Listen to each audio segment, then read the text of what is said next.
All right, welcome to Out of the Blue from the Block M Podcast Network, part of the Fan First Sports Network. Podcast that has been compared to a twin bed because, brother, it is hard to sleep on us. I am Jared Stormer of the Block M Podcast Network. With me, as always, is Andy Bailey, my hetero life mate. Andy Bailey, the man solely responsible for throwing all those dildos on the WNBA courts. Some have called him the Lee Harvey Oswald of dildos due to his accuracy. How you doing, brother? Bringing new meaning to the phrase the lone gunman. Where do you stand on dildo throwing before we get into it? I've been neutral for years, but you could sway me one way or the other. I feel as though it could be potentially dangerous. Is this a harmless prank or America's next menace? You feel what if the DC sniper was just throwing dildos at people? I've often wondered that. I mean, let's do the math here real quick. To determine the force of impact of a dildo, what we're going to want to do here is use Newton's second law of motion, which, of course, force equals mass times acceleration. So here, let's break it down here. A dual-density dildo is going to have a soft outer laying covered with a firm inner core. Obviously, we want some stability, but we don't want to sacrifice comfort. Difficult to determine the density there, but what we want to do, calculate the acceleration. Of course, change in velocity, final velocity minus the initial velocity. Let's assume this dildo is starting from a standstill position. It's coming out of a pocket, out of a bag of some kind, being thrown at a stationary target. Are we good here with this assumption? I feel like it's a dynamic target. I feel like they're moving. Well, we're going to have to take that into account then. Okay. All right, so let's say the average man, because it's definitely only dudes doing this, that can throw a baseball somewhere between 50 and 80 miles an hour. Let's call it 30 to 50 for a non-aerodynamic dildo, and put it at 38 miles an hour for the sake of the exercise. We need to have some type of a metric here. 38 miles an hour, that's going to be equal to 17 meters per second. So obviously, the change in velocity going from 0 meters per second to 17 meters per second. Now, we need to calculate the force. So we're looking at it about 0 to 17 meters per second with a dual density dildo. We're looking at about 170 newtons of force. And of course, 1 pound of force is equal to 4.4882 newtons. So 170 newtons divided by 4.4482 gives us about 38 pounds of force. Conservative estimates, but 38 pounds of force? Kind of dangerous? Kind of like a pissed off Giles Jackson, right? Yeah. Did Giles get up to 38 pounds? I think he was at least 40. So, yeah, very similar. Yeah, same ballpark. So mildly dangerous. Mildly dangerous, I agree. Yeah, I mean, and assuming he could throw up to 50 miles an hour, assuming not a stationary target, a moving target coming up the court in the same direction of said hurled dildo, we could be up to 300 newtons.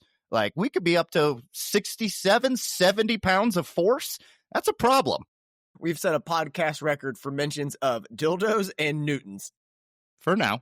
That was tremendous.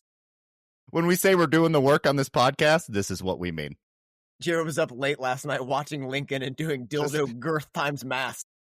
Dildo math late into the evening. Brother, it is nearly the season, so we need to be on top of it. We need to show that we are doing the work, and we are. How you been, brother? Let's catch up for a moment. What's new on your end? Good, man. Nothing much going on this weekend. Kind of a slower sports summer. A nice little time to exhale a little bit, do other things besides that. But when I say do other things, I mean watch 9 hours of preseason football because I'm a sicko. But, how are you? Doing the math, grinding the Jacksonville Jaguars tape. I'm well, back in the States and will be for the duration of the podcast season, give or take a trip or two here or there. Certainly we'll get back to the motherland and to Ann Arbor a couple times. Excited for a couple visits back. We will be there for Wisconsin. Get the word out right now. We will be there and we will be prominent. Come out, check us out, hit us up.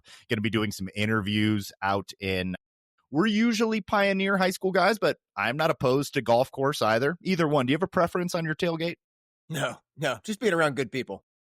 Just, 100%. Cracking beers at 9 a.m. That's all I really need. Yeah, I mean, I would prefer a noon kick, but okay, I'll still get up at 6 a.m. and just drink till 3:30.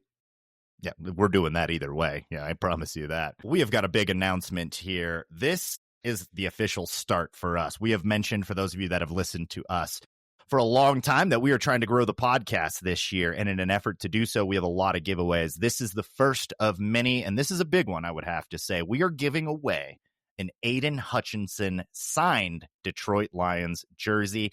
That is right. That giveaway will be active up until the kickoff week. So for 3 weeks, we are going to run this, and we'll mention it every week and make sure that we have time for people to hear it, time for you to share it, because we're going to do this one a little bit differently. Just sharing will not get you entered. Well, it'll get you entered, but what we're looking for some creativity. We're a weird group of guys, a dynamic podcast, so we want you to get weird with it. We want you to get creative with it. Share this video or this clip or this podcast announcing the giveaway, and then share any other video, podcast, segment on any platform that we are on. We are on all of them. We are on Twitter, Instagram, TikTok, Facebook. We'll make sure that you have all of those. I will say them at the end of this promotion. We will be rewarding the most creative or the most effective of the submissions. If you get something to go viral, if you get something to get a lot of Reddit clicks, we don't care where it's at. That's what we're looking for. We're going to be the ones that pick this winner. So get weird with it. Andy, what do you think? Anything else that we need to describe about this giveaway? What separates this one from us? One, please tag us. Please make sure we see it. Get the word out there. Be creative. Have fun. You know what we like? We just want to get engagement. We're giving away a signed Aidan Hutchinson jersey. The things I would do for an Aidan Hutchinson jersey have at least get me barred from a few states. So, get creative with it. Have fun. Spread the word about the podcast. We're trying to grow the family a little bit more this season. Absolutely. Well said. And yeah, don't care where it is, but be creative, be effective, get people interested. We want listeners. And we want people to know the gospel of Out of the Blue. We've been doing this for a long time. I think we're pretty good at it. I think we offer an engaging and informative podcast. So you can find us on Twitter at OOTB_sports, Instagram, Out of the Blue Sports, all one word, TikTok, Out of the Blue Sports, all one word, Facebook, Out of the Blue. If you come looking for us, you can find us. We ain't hiding. So you got a couple weeks. Get the word out there. Get creative with it. Don't care how you do it. Just do it. That's all we got. Appreciate you. Please don't throw dildos at people. And please don't. As much as we like to joke about it, we just did the math. It is a dangerous projectile. Even if it says Out of the Blue on it, please don't. That'll get us audited or something. We don't need that. We don't have that capability yet in our merchandising. Yet is the key word. Yet. Comes right after shirts. It's like shirts, coasters, dildos. The big three. The big three. Brother, shall we touch the banner? Let's do it. All right. Preseason AP poll. Better than the coaches poll, but we're still in preseason poll, so don't want to spend a lot of time on this. Michigan comes in at 14, other Big Ten teams. Penn State at 2, Ohio State at 3, Illinois at 12, Indiana at 20. Anything you want to discuss here? Have a backbone and just make Ohio State 2, so that way week 1 we could have had 1 versus 2. We were so close. Good point. Very good point. Yeah, because that actually does matter for the week 1 matchup. What are we doing? Yeah. Just do that. Besides, no, preseason polls are useless. I did see a stat from Chris Felica of Fox Sports. Last year's teams that were preseason ranked 16 to 25, only one of them finished ranked. That was Miami at number 18. Wow, that is a great little tidbit and really goes to show how useless this exercise can be. And there's going to be a lot of teams not being mentioned right now that I think make a leap. Let me throw one out there for you. Let me double check that they're not on here. I'm a little high on Louisville. Oh, I'm with you, man. I'm all aboard the Brahms, and bringing in Miller Moss. I like that. And I'll tell you a team I'm not high on is Carson Beck in Miami at 10. You're telling me Carson Beck's better than Michigan? Way too high. Better than Michigan? Way too high. Yeah. I mean, they might be all right, but that's way too high. I completely agree with you. Preseason polls are dumb. All right, let's keep it pushing. Michigan running back C.J. Hester has left the program. Former UMass and Western Michigan transfer will redshirt this season, enter the transfer portal. Will still have 2 years remaining of eligibility as a grad transfer. He's rushed for 661 career yards, 74 and 1 TD versus Georgia in 24. Any thoughts on this? I think it's good news. Honestly, that means either Micah Kapana or Jasper Parker has entered the RB3 race with Volker, because I thought Hester was a year away from being a year away anyway, and I guess he didn't want to play special teams. I think you're right. This one shouldn't be felt too dramatically on the field this year. I think some other guys had already passed them. There's also Jasper Parker's a great mention, somebody that's starting to get a little bit of buzz in camp. So that could have been the push there. But additionally, you're like you said, you're fighting for RB3. 1 and 2 are very locked. Like there is no wiggle room there. His roster spot may have already been filled as well with Columbia linebacker Rocco Milia, Birmingham, Michigan native, who made 18 starts for Columbia, 49 tackles, 4 of them for a loss, couple pass breakups in 24. His grandfather and dad played at Michigan. Good pickup for the all-name team. I love this. He's a hybrid safety linebacker who will play special teams. I kind of think of him as like a Caden Colazar or Joe Taylor type. I like that. So we've got a Rocco, we've got a Sully. What else do we need to really round out this Chicago mafiosa vibe that we've got going to some of these fellas here? We don't have them this year, but we're soon going to have a Bork. I like it, and take us into it, brother. Yeah, so over the weekend, or actually today, but I mean over the weekend, it was announced from a Fong bomb that 2027 4-star quarterback Peter Bork commits to Michigan. He's the number 7 quarterback in the class. Haven't been able to deep dive him yet, but I can tell you a few things. One, this kid is a gunslinger with a howitzer for an arm. Yeah, I'm excited about this. I mean, then you add him and Smeagol. There's just a real depth of talent now that's going to be on this roster. We're not doing that again is the big takeaway from this. There's going to be a guy there at all times now. Early candidate for a nickname, too. Like, how do you feel about Bork Rines? Bork Rines, listener Josh Hunley submitted the Bork identity, PBQ. We're going to have some PBQs out. We could have that. There's a lot of opportunities here. I like it, yeah. And it just really starting to add depth to the quarterback room, so we love that. Camp news. This is almost not a quick hit. There's a lot, so let's get into it, brother. I'll let you start it out. Where do you want to go here?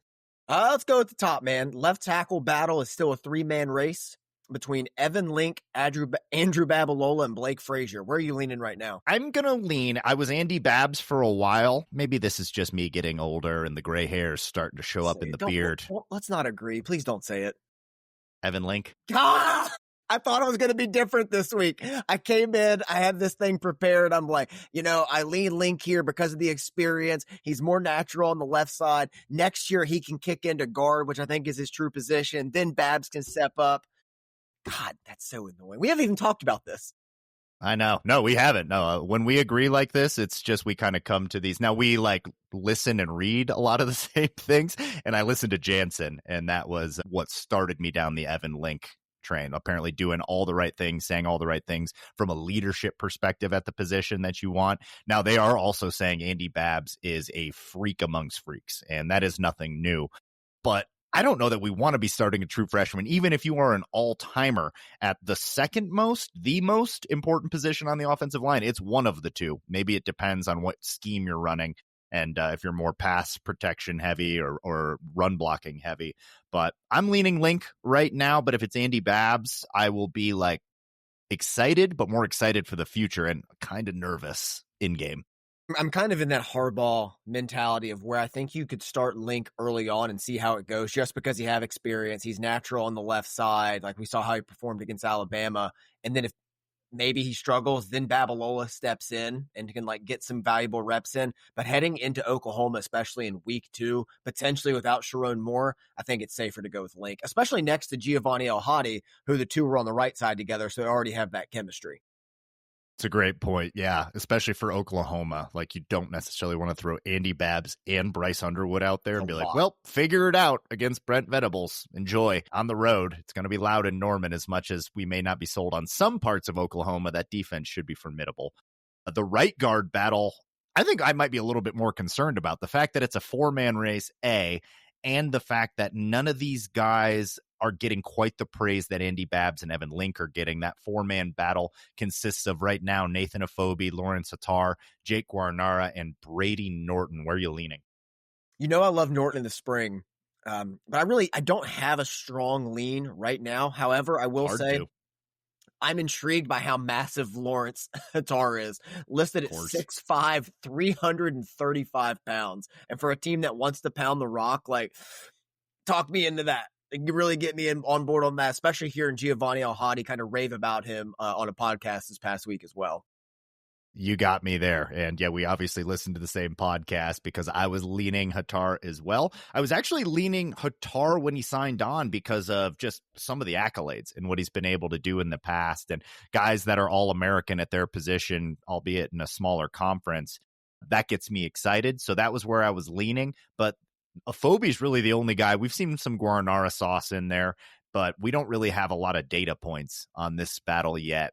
A little concerned, not panicking yet, because I think we know what a Afobe will be. And if it's a Afobe, like that's a baseline okay offensive lineman in the Big Ten. Yeah, I'm high on Norton just because of the size he's put on. Eventually, yeah. Everything, like I heard in the offseason, there was praise one time Grant Newsome had for him that was a little outlandish. Like it was very high comp. That's why I drafted him so early in the spring draft.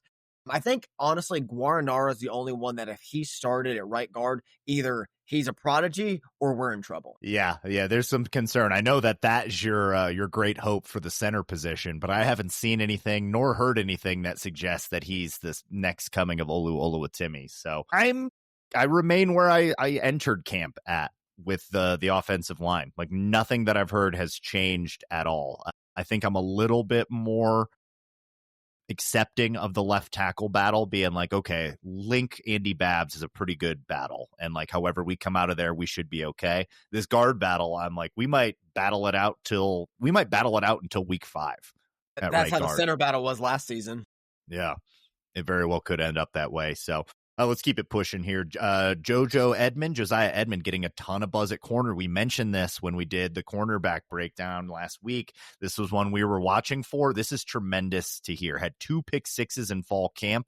If we said a guy was going to step up and really shake things up, it was this guy. Also, this could really, really open things up to move some guys around like chess pieces should he hit at boundary. This is welcomed news. We talked about corner depth being one of our biggest concerns last week. So to hear he's taken that step and to hear it from multiple sources and be confirmed from coaches to players is just tremendous, man. That makes me really excited for him and his potential, because even when we saw him in limited time last season, he acquitted himself nicely. So to know that he's taken that next step really makes me feel comfortable with him being out there. Yeah, it's like when you see a guy early on, you're like, well, you're clearly not there yet, but there's something there. You know, I remember Jimmy Rolder early on was kind of a guy we said that about. Keon Sabb. There's Keon Sabb. Like, there's something there. So that's really exciting. Incredible news. The secondary starting to expand and staying on that track. Shamari Earls and Jaden Sanders both standing out. Sanders maybe not mentally there yet. That's expected. Earl's not mentally there. Or excuse me. Oh, my mistake. Earl's not mentally there. I screwed you up in the doc. That was on me. You sabotaged me, but that's fine. You're still an all right guy. Earl's not mentally there yet. This is according to Zeke Berry, and not worried about that at all. The fact that they look like they're guys that belong, I think they'll probably both redshirt because that's kind of what we need in this secondary. But if one of them doesn't redshirt, that's probably Earl's. But the JoJo Edmonds thing is kind of part of this conversation. Exactly. In fact, that in with Caleb Anderson, the transfer coming up as well with the relationship with Lamar Morgan, they can still play 4 games too, which is outstanding. So it's like not like they're going to come in here and not be used in any way. And the fact that Shamari Earls is quote unquote not there yet mentally, entering week 2 or 3 of fall camp as a true freshman, it's okay. Give him time. I'm not going to panic. Yeah, no. Cool with that. Staying in the secondary, TJ Metcalf repping at safety and nickel says he will be a starter. Love the confidence. Starting to just really get higher and higher on him as we get closer to kickoff, and watching some more tape from last year of Amir Hall and getting more excited about the transfer guys. So just in this like last week since we previewed the secondary, trending up, a position group that's trending up. Yeah, I love his confidence, and I like the edge he keeps talking about openly. Like he wanted to come to Michigan to compete for championships, to play in one of the best secondaries, to be challenged, and seems to just be taking it all on full steam ahead, like taking on a leadership role, playing a versatile piece to move around this defense, which brings us to our next one. Lamar Morgan says 6 players have been repping at nickel. Oh, buddy, do I love that because of what you can do with disguises and everything else back there. I mean, that's like a Wink Martindale dream. Yeah, and it's different than when we said earlier at guard, we were a little concerned that there's 4 guys repping. Way different at nickel, because it's just a different conversation, because nickel is, honestly, of all the positions on either side of the ball, so unique. It's probably closer to like the Bredesen role on offense, where it's just like it stands apart on its own. So you can rep at nickel, but then still have some utility elsewhere and be moved out and play, and particularly in different packages too. We know Wink Martindale's a madman. So some packages, the nickel's going to be just blitzing. Some packages that nickel's just going to be shading the running back. So it's very interesting, and I like that a lot of people are getting reps there, because more than one player will play nickel this year. Book that. Yeah, and like the fact that you can have all this versatility, so that way an opposing offense can identify, hey, number 20, I'm just using a number, I know it's Jair, but just, hey, number 20, that's the nickel. You know the nickel, that's what he is. But having that player be able to be multiple people allows you to kind of play a shell game and move them around a little bit, and then you can switch at kickoff, throw different coverages, break rules that you have established for yourself that offenses know that defenses have implemented, and it just kind of gives you a leg up schematically. Love it. Team has also had several player-led meetings, most organized and run by Ernest Hausman. Should surprise no one. That man should be elected to Congress by the end of the sentence. What do you think if Vegas were putting odds on it? I know you're not as big of a Vegas guy as I am, but it's minus money that Ernest Hausman is the leading tackler on this team, right? Ernest Hausman is a lock for leading tackler. One, how do we nominate people for the Medal of Freedom? Do we like throw a dildo at the White House steps? Like, is that how we do it? 2, currently, probably, yeah. 2 has to be a lock. Has to be a lock to lead the team. He led him last year. He's going to be even better this year. I saw a thing going around the other day talking about like nonsense online, like, well, this team has better positions here and here. Michigan has it here. They had linebackers for the other team. I'm like, Michigan might have the best linebacking room in the country this season, led by Ernest Hausman. It's like us, Texas, Clemson, like it's top 3 for sure. Yeah, no, I'm with you. And Hausman, the closer we get, the higher I am on Ernest Hausman. Like All-American, very much in play. All Big Ten, you could all but lock it in. It's only injuries that are going to stop him. This guy's going to be a monster this year. And a player that, like, I was kind of like, he's a little boring. No, not on rewatch. Anything but. I just rewatched Michigan State in preparation for this. Not boring. Post-Texas, like I say, once you start watching Hausman and everything he's doing, I mean, even beyond a communication perspective, you're just blown away. Like, you sent me the clip when Makari Page levels Will Howard in the Ohio State game. Watch how Ernest Hausman plays the run on both sides. He plays the running back and then pursues Howard into the hit. Like, it's beautiful stuff. It's great stuff. He's a ton of fun to watch. I really like the way he plays. A lot of talk about the defense up till now, not as much coming from the coaches on the offense. That's to be expected. Look, the offense, rewatching some of these games is worse than I imagined and worse than I remembered, to be honest, because things ended so well last season. Going back and watching Michigan State and Washington, a chore. And it's going to be better. The long and short of it is we are no longer atrocious at offense. Hopefully we are coming up on serviceable on offense. That's what I'm getting. I'm kind of reading between the lines a little bit. If you ever think that you're bad at your job, just remember how bad Kirk Campbell was at his. Just remember that. That'll help you sleep a little bit better and keep moving, because he kept climbing the ladder somehow. There's hope for all of us. I'm with you, brother. All right. This is going to be a longer podcast than I anticipated, but let's do a little rapid fire. We got it in there. This is what we do. Let's go 2-minute offense. I know you're ready. I'm not even going to ask if you're ready. All right. Let's go, shall we? Let's do it. All right. This is from Reed Berry. User question. Easier or more difficult to win a national championship in the expanded playoff/transfer portal era? Easier, because there's more margin for error during the season. It's 100% easier, because in other years, you wouldn't even get the opportunity to get into the playoffs. It is definitely easier. Who is a very under-the-radar player that you could see making a big play or a few big plays this year? Think Amir Hall, Peyton O'Leary. Jaden Mangum. Ooh, I like that. Great one. All right. Add one player to this current Michigan team to get them over the hump. You're going to hate this. Emeka Egbuka, Tyleik Williams, Denzel Ward, or Craig Krenzel. Emeka Egbuka, easy, because like now I can say this, like that he's gone from Ohio State. Emeka Egbuka would be such a great culture fit at Michigan. That was me too. I was thinking maybe Denzel Ward had a spot here, but some of that JoJo Edmonds stuff has been like, maybe not. Craig Krenzel? Craig Krenzel would be the other His one. His numbers were bad, man. Like, I think I know. I think he never, I think they were worse than Cade McNamara numbers. Like, why do you know Craig Krenzel's numbers off the top of your head? Why do you know that? That upsets me. Stuff. I was looking up coaching staff from like the 2009 Saints last night, laying in bed.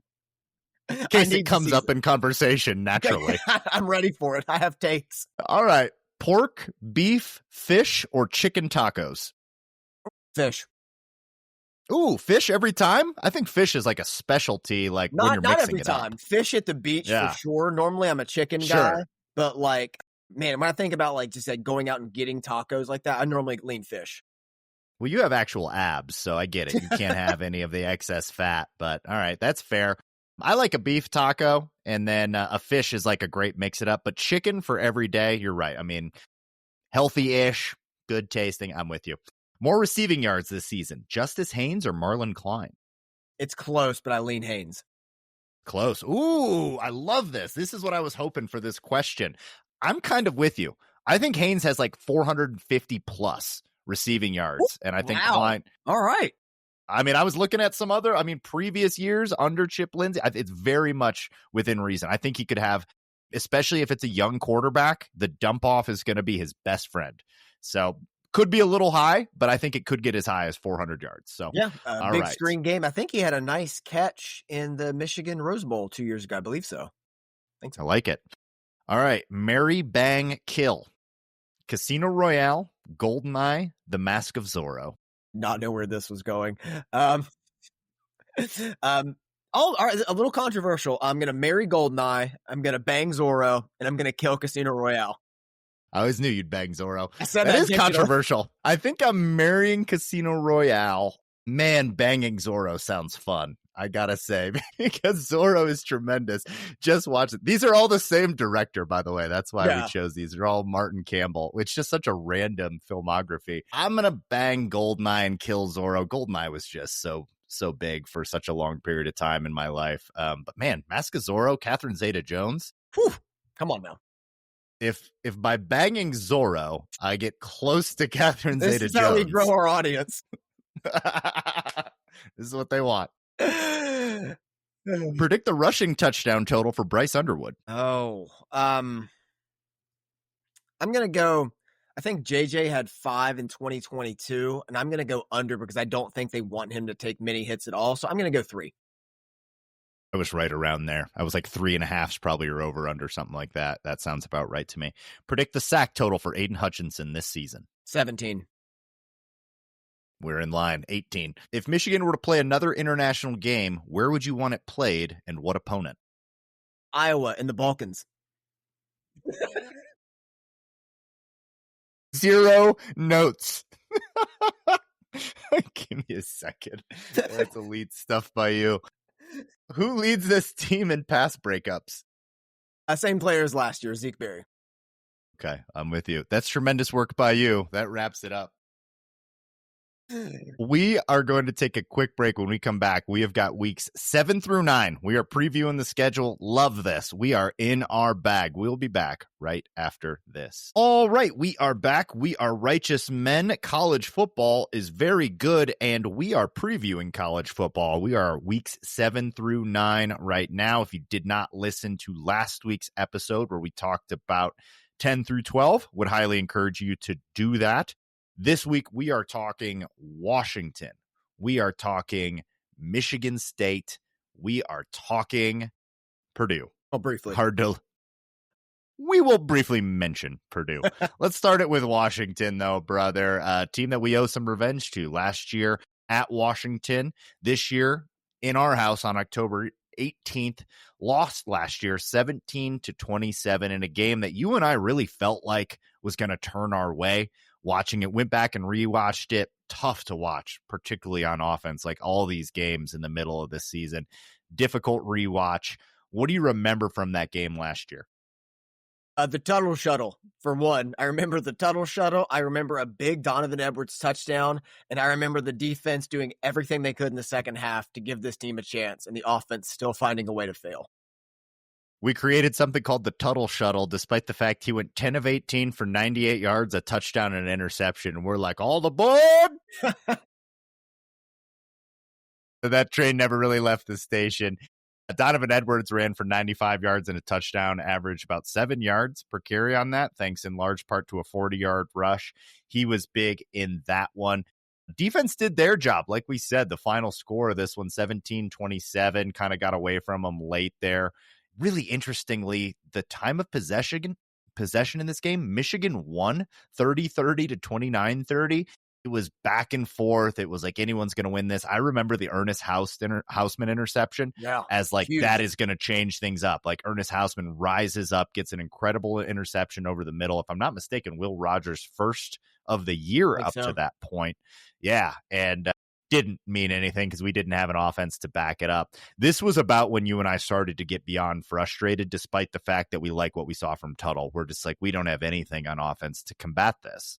It was also the time we got a little bit worried about Will Johnson because there had been flash. Obviously, we had seen that last year. But for the final third down, Wink Martindale, still trying to figure out how to call this defense, drew up an exotic blitz, put his best corner one-on-one with Denzel Boston and said, get a stop, and he got a PI. And then they kicked the field goal after that, and that put the game away. And that was one of those where like, oh, is Will just a little down this year, a little bit?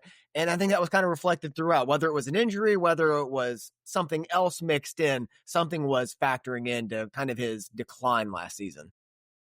I'm with you. If I'm looking for a reason why we lost this game, we were 13 of 25 through the air versus their 23 of 33. We averaged 4 yards per completion. They averaged almost 10. It was just such a disparity in the passing attacks.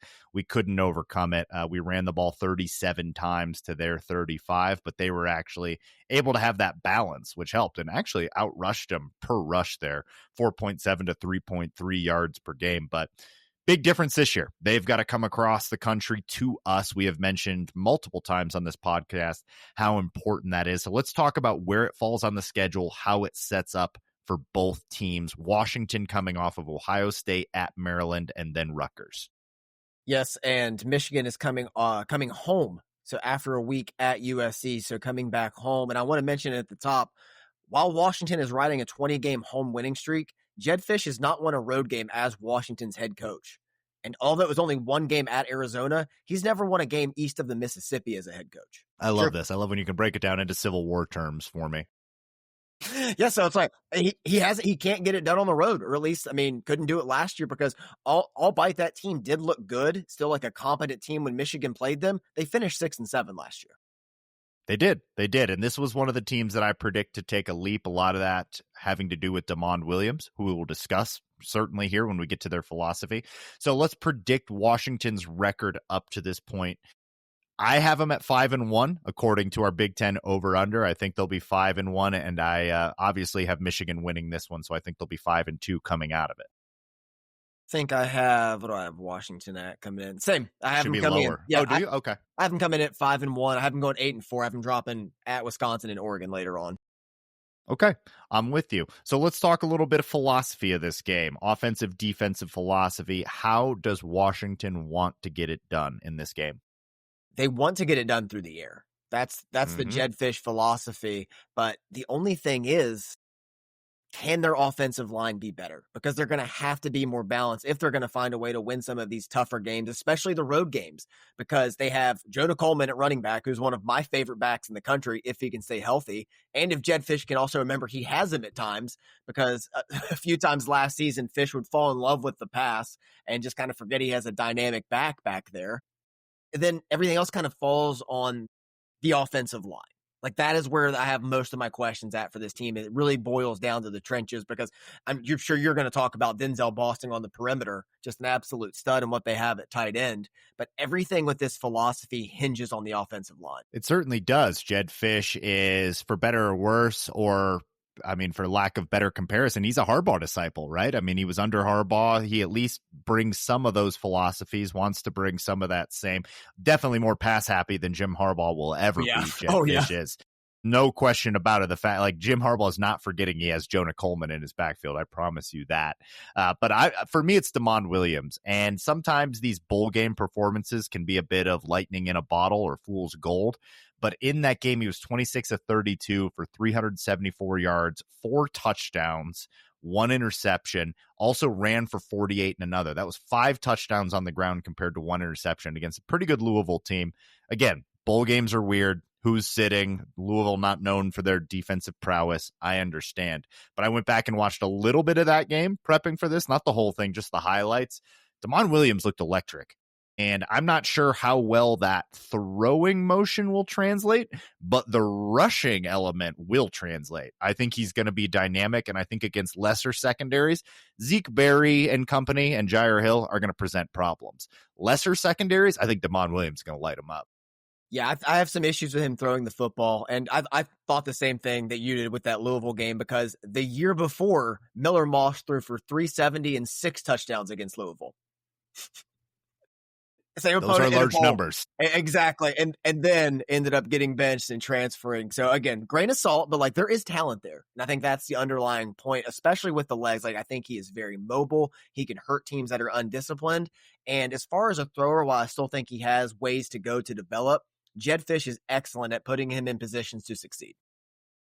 I mean, he was hitting Giles Jackson in that bowl game. I can promise you that. Those two had a connection in that game. It was fun to watch. That was a really fun bowl game. I actually remember tuning into that one in time, and I was like, this is enjoyable. Louisville versus Washington was a good one. They have to replace both coordinators, though. Jimmy Daughtry taking over on offense, Ryan Walters on defense. I'm buying Ryan Walters. Do they have the pieces on defense? They're replacing a lot on defense. Very difficult to project what this defense is going to be. Denzel Boston, you mentioned, 63 catches. He's 6'4". He had 934 yards, 9 touchdowns. He's going to be an issue. And it's going to remind you of David Boston, if you're old enough, seeing that Boston, on the back of the jersey there. I think it's a good last name for a wide receiver. He'll be a problem. They got a good All-American, freshman All-American tight end, Decker DeGraff, somebody that they'll also be able to get the ball to. So there's weapons. There's weapons on offense. I'm buying into Damon Williams a little bit more than you are along with those weapons. How good can the defense be? I'm more buying into Ryan Walters than the talent there. They brought in some good transfers. I think it's a good team. This was the team that I kind of picked as my fun. They're going to take a step forward team in our Big Ten over-unders.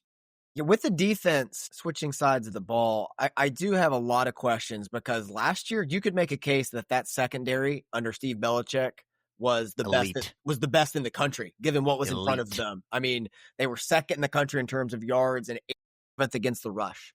So they didn't have it in the front. So similar to the offensive side of the ball, I have a lot of questions on the trenches, but that secondary was nasty. They added Arizona transfer Tacario Davis. One of the best in the country, was with Jedd Fisch 2 years ago when he was there. And hopefully he's going to help mitigate the loss of star Thaddeus Dixon. They also have to replace safety Jordan Shaw, who was a stud. So there's questions there, but the good thing is for Washington is Ryan Walters is a secondary coach. Exactly. Yeah, wanted to call that out. I'm glad you brought it up. Number 2 in the nation, 166 yards per game last year through the air. Very good secondary. How much of that carries over? How much can you carry over when you're changing coordinators? But like you mentioned, bringing in a secondary guy.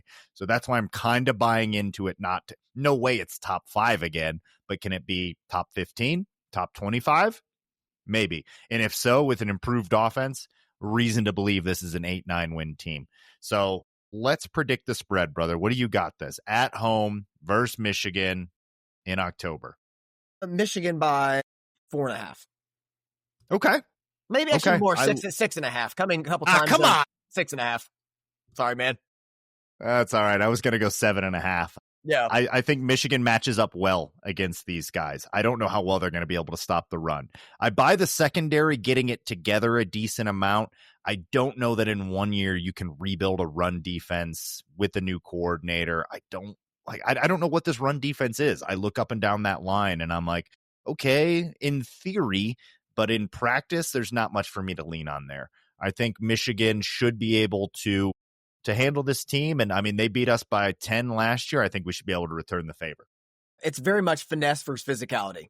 And I always lean towards the physical teams that are going to run the football. And I think especially people like Wink Martindale and the offensive coaches that were on the staff last year are going to come into this game with a chip on their shoulder.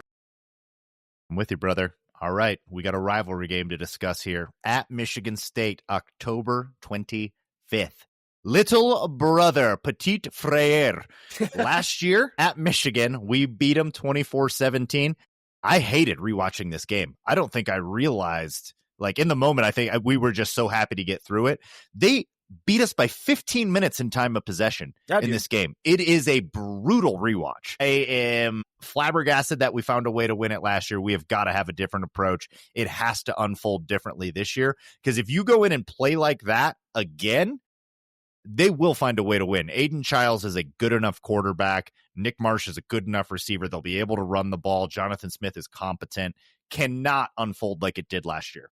Jonathan Smith is a good coach. Like, what surprised me in that game, and you can go back and watch other Michigan State games if you please leading up to that, they completely changed what they did coming into the Michigan game. It was an excellent game plan. I thought it was one of the best I saw all season across multiple teams, and knowing he has that in his bag, that versatility, and to have the team that locked in doing things that they hadn't done all season at that level really impressed me. I'm with you, man. In that game, there's not going to be any stats that really stand out to you except for maybe Nathan Carter, 19 carries, 118 yards, average 6.2 yards per carry and a touchdown. We didn't have anybody doing that on the ground. I don't know how we lost the rushing battle and the time of possession battle that decidedly and won it. Turnovers played a huge difference. Thank you, Wink Martindale. That's why we won this game, is because we had a far better defense than they did. Man, it's going back on this game was truly eye-opening there. Yeah. It was truly, truly eye-opening going back to rewatch this and remembering just how close this was. They were also the more penalized team. 6 penalties for 35 yards. Michigan not penalized in that game. Big factor there. I mean, we couldn't have afforded any of them. They had 1 turnover. We had 0. It wasn't even turnovers. It was just the fact that defense stood up when they needed to. That 1 fumble was huge. It's a wild game. Wild game to go back and revisit, and made me a little more nervous for this year's version. I said at the end of our Big Ten over-unders, I'm very nervous for this game. Yeah. I am really scared going on the road where it falls on the schedule. The game last year came down to a final possession stop on the goal line. Like, the ball falls short right there. Like, it was down to the wire, and you're watching it in real time. Michigan State was the better team for the majority of this game. Like, most it took of the game. A lot of swing plays for Michigan to get this one done, and I think it's going to be an improved Michigan State team. It is going to be an improved Michigan State team. It's at their house, which it doesn't matter as much as going to Iowa. Certainly not. Or going to Penn State. It is not that level. Michigan will still be represented. If they're really on a roll, it's still going to be fired up in there. So let's talk about where it falls on the schedule and how it sets up for both teams. Michigan State goes before this at Nebraska, UCLA, at Indiana, and then they get Michigan at home.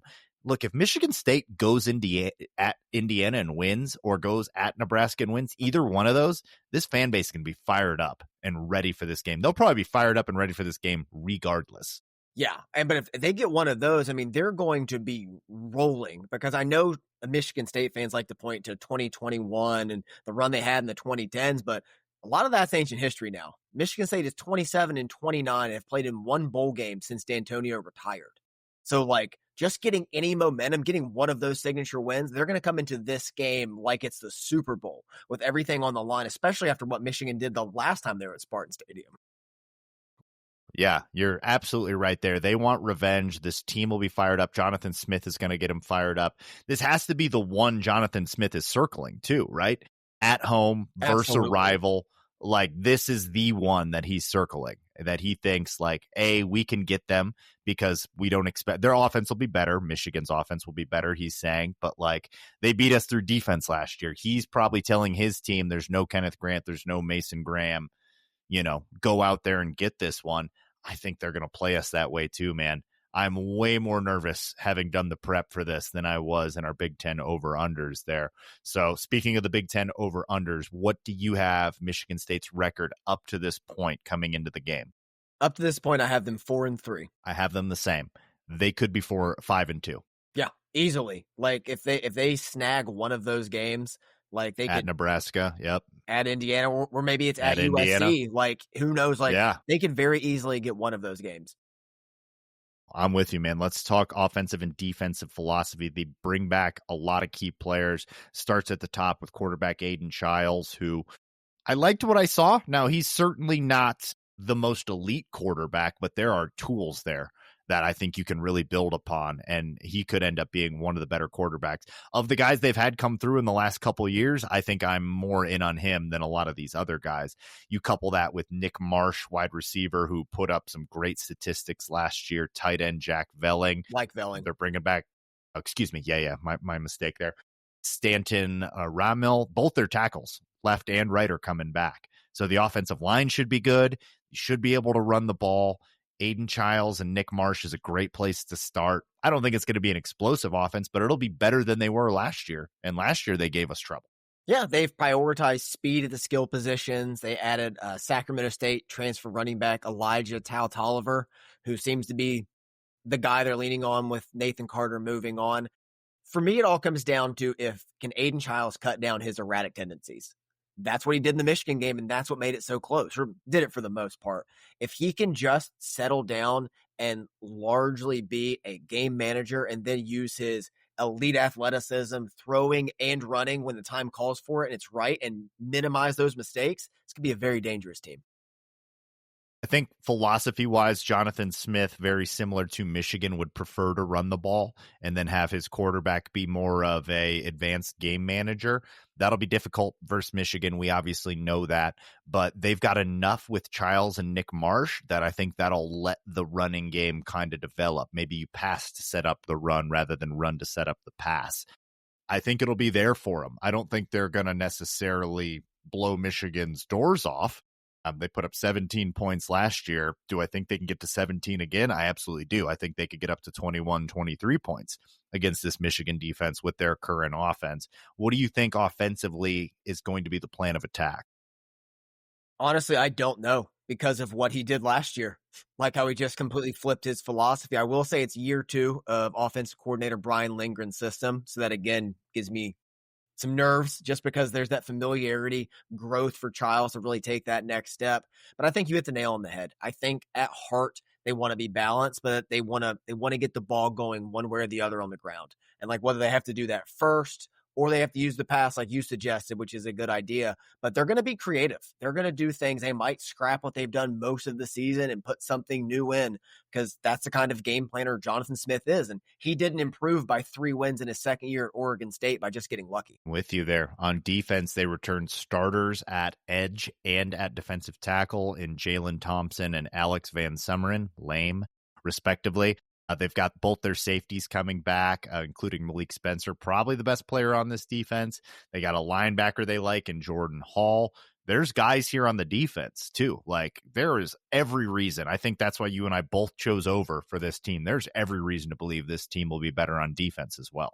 Yeah, and they're kind of built to stop the run because, like, they have all that experience in the front seven. They lose some in the back end, and Charles Brantley and Dylan Tatum, but they've added transfers of their own. I mean, lower level, but they've at least replenished. But that front seven, man, and they weren't able to generate a lot of pressure last year in the hundreds in sacks and TFLs. But having that experience, having that continuity, again, coordinator year 2 of Joe Rossi, like I think they're going to be able to do better against the run. They were second last year.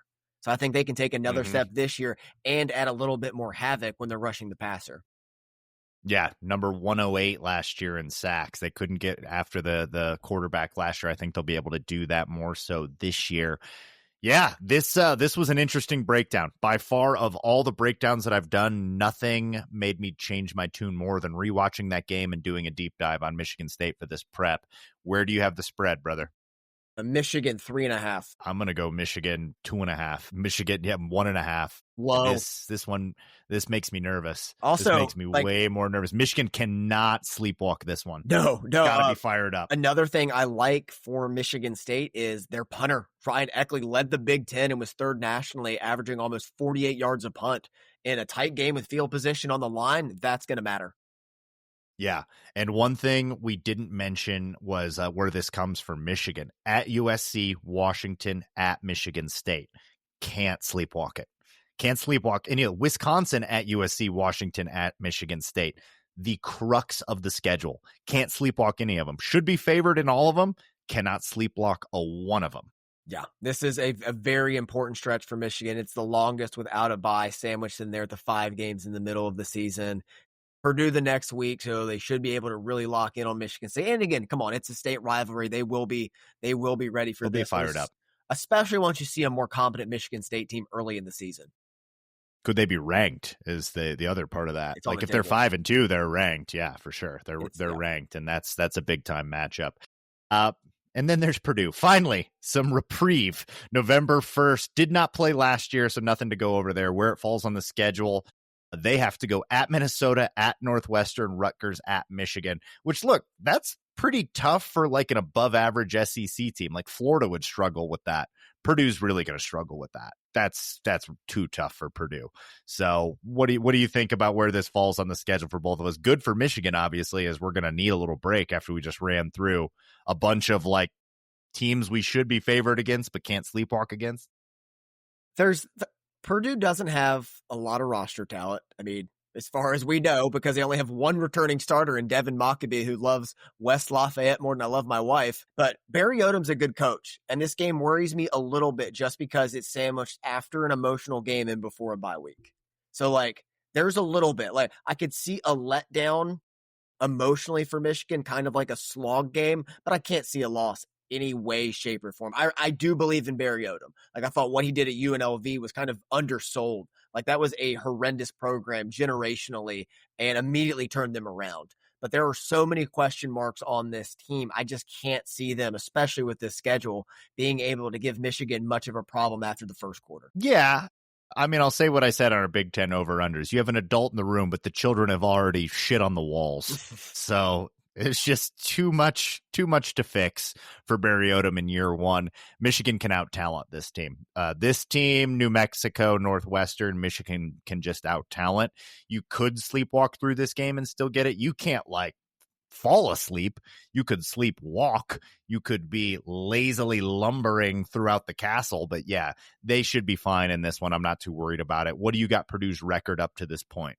Really bad. I have them winning their first 2 games and then losing out. So coming into this one, that would be 2, 3, 4, 5, 6, 2 and 6. I got them at 2 and 7 or 2 and 6. Yeah, 2 and 6. I got them the same. Yeah, not a lot of differences here. I don't think that Purdue has much of a puncher's chance in this one unless Michigan is all beat up and maybe just like fights out a 2 overtime win against Michigan State and they are absolutely gassed and not paying attention at all. That would be the only kind of thing that would frighten me. Last year's Purdue team was one of the worst in modern Big Ten history. I mean, this team was an abomination. Are we sleeping on the roster turnover? And did we not learn our lesson from what Indiana can do in a year? It's a fair question. Indiana, we definitely slept on. No question about it. Coming in, I would be fascinated to go back and look at we definitely had the under. I went over. Sure. We had a disagreement. You did went over. I went over, but not to that degree. That had to be the one that won it for you then, right? I think so. I think that is the one now that we discuss it. Well done. And I like it that this is where you're starting to maybe draw a line around Purdue as the guys that we're just not taking seriously. Who am I taking them seriously against? It's a matter of scheduling is part of the problem there. Will they be better? You are 100% correct that Barry Odom is a superior coach than Ryan Walters. Not difficult to do so. But Ball State, Southern Illinois, then it goes USC at Notre Dame, Illinois. Like, could they get Minnesota at Northwestern? Absolutely. One of those two. But, like, to what degree am I buying them? Not Indiana level turnover. Or a turnaround, excuse me. I can't buy it at that degree. No way. Is there any chance Notre Dame does it again and blows it to a team like this? Because they blew it to Marshall a few years ago. Oh, that's fun. They blew it to Northern Illinois. Everyone's sleeping on, like, Purdue's. They're going to be terrible. They're coming in there. This feels like something Barry Odom could really get behind. I mean, why don't you put your name to it, brother? Put your toes down in the sand. Put 10 of them in there. I have the under. Make the call. I have the under on Purdue, but like that roster was was bad last year, and they were not used accordingly at all. Like, Ryan Walters was a terrible head coach. And granted, they had, Dylan Thineman and a couple other pieces, but they were just so mismanaged. And now you have just a complete house cleaning. You have USC's former offensive coordinator stepping in. You have Odom, who's a defensive guy, who, again, at UNLV worked magic with what he did there and what they've been. So it would not surprise me to see this team contest for 4 wins, or at least be in the mix in some of these games, kind of like what Schiano did early on when his second stint at Rutgers, man. Just kind of be a pain in the ass to play. I like what you're saying, and to kind of further your could Purdue upset Notre Dame point, their offensive coordinator is Josh Henson from USC. Very familiar with Notre Dame. Since 2016, Henson offenses have finished top 10 nationally in passing 6 times, 3 times in the top 5. Scoring offense, 5 times, twice in the top 5. This guy knows how to produce offense, and that's what you would want against a USC team. You'd want to beat him in some type of weird 37-35 shootout where they weren't expecting to be in a shootout.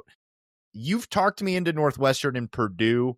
Not that, like, I think they're going to be dramatically better, but that I think that you've got to keep an eye on them for an upset. They can upset Michigan, though. This is a dramatic, like, where we are good, I don't think that they have it. Could they scare us in the first half? Yeah. In the first half. I mean, in the second half, no. They earned the spoiler makers moniker against Michigan in the 70s. And, like, this is the way to bring it back. And to just put in perspective how bad it was under Ryan Walters for fans that had better things to do than watch Purdue play football. Purdue has not won a game in October since beating Nebraska October 15th of 2022. My goodness. I can't believe we played this team in a Big Ten championship game. That feels like a fever dream. Did we lick a hallucinogenic toad? They were in a Big Ten championship game more recently than Ohio State. Tough scene. I mean, they're currently national champions. They probably don't care. True. But nonetheless, predict the spread, brother. It's going to be Michigan by a lot. This could be the biggest P4 spread of the season. I think it's going to be Michigan by 28.5. Ooh, going above Northwestern. They do have a worse defense than Northwestern, so that stands to reason. We don't even know. Like, that's the thing. It's such a question mark. And it's was so early. The worst defense in Power 4 last year. Yeah, I've got it at 24.5, so I'm not dissimilar. I think it's big. I went 21.5 for Northwestern, so I'll stick around there, just where it falls in the schedule there. But Michigan's going to beat the brakes off of this Purdue team. But we like where they're trending. Yep. Again, adult in the room. Let's take one last quick break. We are going to preview the defensive line before we get out of here. We'll be back right after this. All right, we are back again. We remain righteous men. What a podcast for you, the listener. You got to love this one. We've got some dildo talk. We've got weeks 7 through 9. Now we're talking the defensive line. We saved them for near last because coming into the season, we thought defensive line will remain the number 1 strength. That's a point that has been contended a little bit. I mean, there's been some contention there, and I think maybe it's certainly top 2 or 3, but no longer the lock that it once was. So 30,000 foot view of this defensive line. What do you got, brother? Boy, this unit is deep. There are a lot of names here to be aware of this season, very reminiscent of the 2023 squad. Sherrod Moore has noted that this unit is 10 deep and referenced 6 on the interior and 4 on the edge. And that's just of guys that are proven and that he trusts. There are more even behind that. Deeper than a dildo snuck into a Phoenix Mercury game due to the bag policy. All right, we gotta move on from this. I think you nailed it early on. You were on this before I was, and credit where credit is due, that this is so clearly the transition from 2021 to 2022, where we became the no-star defense. And it is illustrated no more perfectly than on the defensive line here, where you lose 2 first-round draft picks in Mason Graham and Kenneth Grant. Mason Graham, who looks elite for the Cleveland Browns, by the way. We'll talk about that eventually. And Kenneth Grant, who is just a physical force. How can you get better after losing those guys? Something that I always say on this podcast when we lose someone great. You do it through depth. And that is where this team is going to lean. Will they be ultimately better? Possibly not. It is entirely probable, actually, that the defensive line is not more disruptive. But the fact that you have this depth gives you options. It gives you packages that you can run in. It allows you to keep your defensive linemen fresh and allows what I am now, maybe I'll just go ahead and give it to you, allows the better unit, the linebacker unit, to really shine. There he and is. Allows Jay Sean Barham to come through, allows Ernest Hausman to come through, allows the emerging Jimmy Rolled, Chicago's finest, Illinois alpha male, to come through. And I think that that's what's going to be the strength of this defense is there's so many bodies and there are guys that could be really good. I think this unit's going to be better across the board, like statistically. Statistically, very similar to 2021, the 2022 that you mentioned. Like, how do you get better losing Aidan Hutchinson, Chris Hinton, David Ojabo, Josh Ross, Dax Hill? How do you get better from that? They did. They got better in literally every category, in turnovers forced, in sacks, in total defense, rushing, scoring, passing, you name it. And they did it through having all these numbers and waves of talent coming at you. And I think this unit's going to do it. Like starting on the interior, Rayshawn Benny and Trey Williams together, who you and I both think are going to be the starting duo. I know they're probably going to line up in a lot of like 3 defensive tackle looks. So maybe introduce Trey Pearson there as well. But I think it's Trey Williams, Rayshawn Benny, 1-2, then the Trey Pearson, the Damon Payne, and then to the Ikawana and the Eno Etta, who by the end of last season, you felt good about those guys being your third duo in the middle to at least mitigate the drop-off, to add some just reinforcements there that you're not going to be like, oh, God, he's on the field. Like you'll see Rayshawn Benny and Trey Williams be more excited, but when you know Etta and Ikawana are on the field, they're at least going to hold their own. There's not going to be a drop-off. Yeah, I think there's maybe 2 separate conversations happening here as well between defensive tackle and defensive end, where defensive tackle – dramatic drop off in overall individual talent. Rayshawn Benny could find his way into the first round, would not surprise me. Probably doesn't get beyond the third, but maybe he's more of a Chris Jenkins kind of like, really good guy that you throw in there and holds his own at the NFL, not Mason Graham. Like this is a disruptor. Kenneth Grant, this guy will absolutely own the entire defensive line and stop any run from coming anywhere near you. It might not be at that level, but you add that depth and then it's great. On defensive end, however, last year's Josiah Stewart, Derek Moore, and then a rotation of defensive ends versus seasoned Derek Moore and TJ Guy, emerging TJ Guy, very large human being TJ Guy. I think that there is an upgrade at defensive end and maybe a downgrade at defensive tackle, individual talent. Do you agree? Yeah, I do. I agree. Like it took me a second to process what you're getting at. I phrased it poorly, but yeah. Well, what you're getting at there, but no, it makes sense. And I think I'm a little higher on Rayshawn Benny as an interior pass rusher. I think that's where his skill set truly lies. I think they have Trey Williams there more because he can stop the run. Although, as we saw against Texas last year for Clemson, he can certainly get after the quarterback. So I think they kind of balance each other nicely.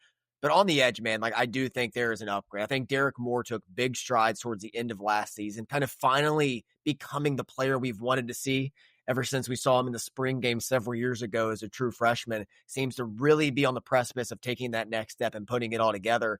And TJ Guy, who outproduced Derek Moore last season as a reserve, was second on the team with 5.5 sacks. And that was the most of any non-starter in the Big Ten. I think TJ Guy could have a monster season on the perimeter this year. We have a space program on Guy Island. Boy, and after this we year, were holding stock in 21 on this kid after the Big Ten championship. Just collecting rainwater from the gutter, hoping to water our plants on Guy Island. We have a Navy. We're launching satellites. Our citizens are well fed. Everything is going great on Guy Island. We absolutely love it out here. Extremely high on him. Let's break this down a little bit on the interior. Rayshawn Benny, it starts there. I'm with you. I think you're maybe a tick higher on what he could be as an individual contributor than I am. It's fine. Then Trey Williams, Trey Pierce, Damon Payne, Ikawana's in there. Eno Etta, who started to flash. He wants to flash. Will he ever be what we thought he would be? No, but he's not at like bust territory. Eno Etta will contribute this year. Like there's some guys where we're just like, Luigi Villain is kind of the go-to on this podcast of people who are like, just you watch, just you wait, Luigi Villain this year. No, it's not happening. Eno Etta isn't that. Eno Etta will get on the field this year. Could he be Braden McGregor on the interior? It could happen for sure. How many years does Etta have left? This isn't his last year either, because there's got to be a red shirt in there. Yeah, I think he could come back for one more year. Yeah, he should be able to. So, like, it's not done. If you're an Eno Etta truther and a believer, you still have, there is an ever shrinking island, but you still have an island to stand on. I do like that he's finally committed again fully to playing on the interior. Came in as a highly touted edge, has added the extra weight. I believe he's playing this season around 320. I think that's going to help him hold up a lot more inside. I'm with you. At edge, it's TJ Guy and Derek Moore 1 and 2. Any debate there? No, but you could go the other way. Moore 1, Guy 2. Excuse me, I should have said it that way. But yeah. Either way, yeah, I think you're right. Yeah. And then, as everyone has said since the spring, Cam Brandt's basically like a third starter on this defense, and they say he is just chomping at the bit to break out. Like Lindsay Lohan in 2005, I'm saying more Guy.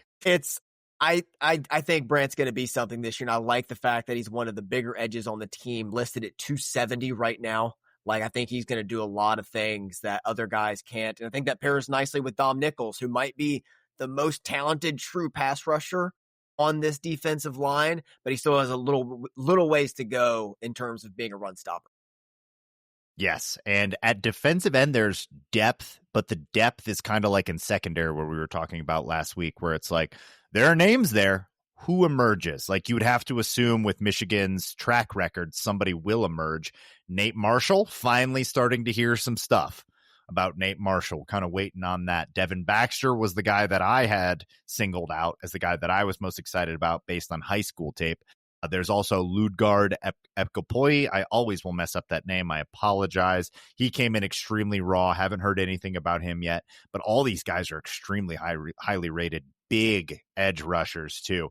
Have to assume someone's going to hit there, and a lot to watch for there. But we need them too, because it's Guy, Moore, Brandt, Nichols. Solid 4 deep there at defensive end. Beyond that, we'll see. We need to start building the next crop. It's a big year for development. I do like that Dom Nichols had to burn his red shirt last year because he was so undeniable.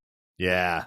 I mean, he's the next. It wouldn't surprise me if he had a big year, kind of like TJ Guy last year, like despite playing a reserve role, that you're second on the team in sacks with like 5.5 or 6. So going back to your no-star defense 2022 comp, which I just think was excellent, who emerges as a star here? Derek Moore's who I had starred. I think Derek Moore's going to have 8.5 plus sacks, could get over double digit, would not surprise me. F it, I'll go over double digit. It's preseason. Let's do it. Let's say 10.5 for Derek Moore. Who else could emerge as a star, or if not star, like absolute star or contributor for next year? There's several guys on the unit that I like, but I'm going to just go back to Rayshawn Benny, because I think if you were doing All-American odds for the entire Michigan roster, I think Rayshawn Benny is easily one of the 5 names you're going to say. I think it's Dom Zavada first, probably Rod Moore second, and then I'd probably go Rayshawn Benny third. I'm with you. And I love that when we talked with Zach, and they put it out on their best players on Michigan list. Shout out to Zach and JR, who do a great Big Ten podcast. They had Rayshawn Benny on there, and that showed me that this is a group of dudes that are like looking at the actual talent on the team, looking at the strength of the team. This is Defensive Line University. I wrote an article about it a few years ago, might have a follow-up coming out depending on how things go this year. Michigan is Defensive Line University over the last 5 years, because of the way that they develop, which is why I had this position group ranked ahead of linebacker. You've caused me to rethink that, and going through these names a little bit, I think you have a real leg to stand on saying linebacker's better than this. But the pushback would simply be, I trust in this unit. I trust that guys are going to develop. I trust the recruiting, which has been excellent, particularly at edge, that someone's going to hit in this group. Probably not Lugard, because I don't know other than, I think, what's Lou Dort's name from the Oklahoma State? Isn't he Lugard Dort as well? Is he really? Is he the only other Lugard on the planet? I haven't hung out with many Lugards. Normally they tend to throw inanimate objects at people, so I've avoided them. We've got to get off of that.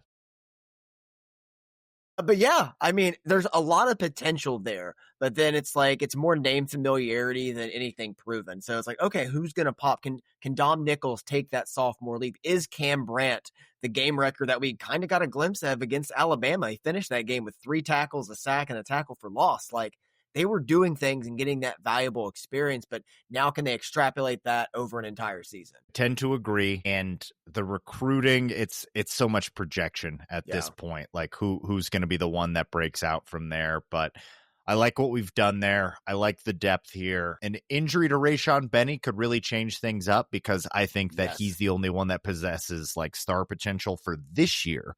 I don't necessarily think Eno Etta is going to be able to step in and be elite, but this unit is going to also be helped by the fact that they have a good secondary, an excellent linebacker core. I think it all is excellent. I think we're all on board because it all works together. That's right. That's the thing. It works as a system. You look at any one unit other than linebackers, and you don't necessarily, if you told me Rod Moore was 100% healthy, I'd look at the secondary and say, yeah, that's really good. But we can't do that. So we have to look at this all as a unit and how it all works together. And that's why I believe in this defense. And another thing, probably my final point on this, from 2021 to 22 was a changing coordinators. This unit doesn't have that. Like, although it's the same system as we've seen, there are differences between the coordinators, their tendencies, their understanding of the personnel. And when Wink Martindale understands his defense, like we saw at the end of last season, even without a good offense, with holes around it and players injured and stars sitting out, he found a way to be the best defense over the final month of the college football season. And now he has an entire offseason with the guys that he knows now, experience littered at all 3 levels. And I think it complements just, I don't want to say hand in glove because it's too good, but maybe chain on Wink Martindale because it looks so natural and it fits so well. So again, having that continuity, as we talked about in the opponent previews, I think takes this defense to another level to be one of the 5 best in college football pretty easily. I'm with you, brother. I want to possibly push back on that. Another name that I heard mentioned was true freshman defensive lineman Benny Patterson. Benny, looks like you're on the right side of the ball. We having another Benny. How It's great fantastic. is this for us? This is, I mean, let's continue to have this until we die. Nate Marshall, we already mentioned, true freshman. I should mention there as well when we were comparing him against some of these other guys. If he's a true freshman that they're already mentioning, I think that is worth noting here on this podcast. Lugard, haven't heard much from him. Devin Baxter, the other guy in the sophomore class there. And then from that other class, other guys you could look for, Ted Hammond and Owen Waffle. Dom Nichols already showing out. Oh, yeah, I think you're right about Owen Waffle. Yeah, we never knew you, Owen Waffle. But David Palpali, is that how you pronounce it? Yeah, that's another good. He was mentioned. Yep. Yeah, he was mentioned by Lou Esposito the other day during a press conference. So we're talking about building that depth for next season. That's got to watch on the interior. Mm-hmm. And Eno Etta was the number 1 rated recruit in our 2023 class. Like, I have to imagine this is the year he wants to make a name for himself. If he's going to be a guy, this is going to be the year for Etta. Recruited as an edge, by the way. Well, yeah, he had to put on weight for several years. Like, this is finally the chance he had to like get up to 320. I mean, Rayshawn Benny, extremely highly rated recruit, borderline 5-star when he came in. Yeah, absolutely. Sometimes it takes a little bit for these guys, but starting to develop there. All right, brother, I think that's it for us this week. Want to shout out again the promotion that we have going on, Aidan Hutchinson signed jersey giveaway going on for the next 3 weeks. Share this video, share any video or podcast, get creative with it. If you get something to go viral, if you bring listeners to us, we're going to reward you with a signed Aidan Hutchinson jersey. If 2 of you happen to do it and do some amazing stuff, I mean, look into it. We'll see. I'm getting spicy this year with the giveaways. So we just want to see some results. We're trying to grow. I think this was a great podcast to share. So please do so. Andy, anything else from you? Yes, please drop a 5-star review, drop multiple 5-star reviews, get those ratings up, people. And again, do not throw dildos at people. No, We have determined through Newton's second law that it is a dangerous projectile. That's what we do here on this podcast. Thanks to Tony, our producer. Shout out, doing incredible work. All the videos that you're seeing on Instagram, Twitter, Facebook, on YouTube, those are due to our incredible producer, Tony, who will unfortunately not be there with us at Wisconsin because he has a job, but whatever. We'll get him out there for one of them. We appreciate it. I'm Jared. That's Andy. This is Out of the Blue. We'd like to remind you that wherever you go, go blue.